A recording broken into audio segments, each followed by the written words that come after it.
maglalakad ulit kami. Pupunta kami sa ano siguro, maglakad-lakad sa Ubasan. Ayan, nandito po kami sa highway ngayon, papunta pa lang po. Alas 4:30 na po ng hapon. Pero naisipan pa namin lumabas dahil medyo umaaraw po.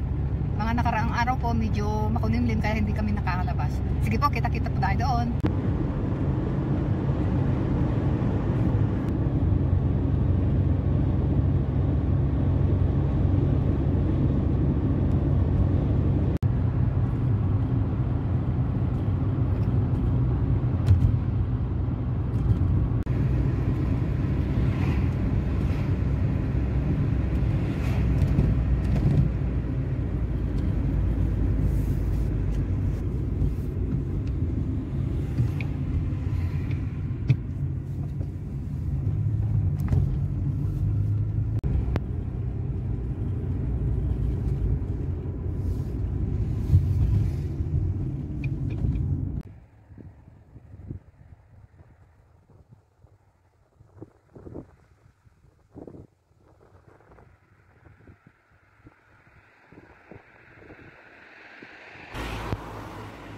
Sabo at profil.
Oh.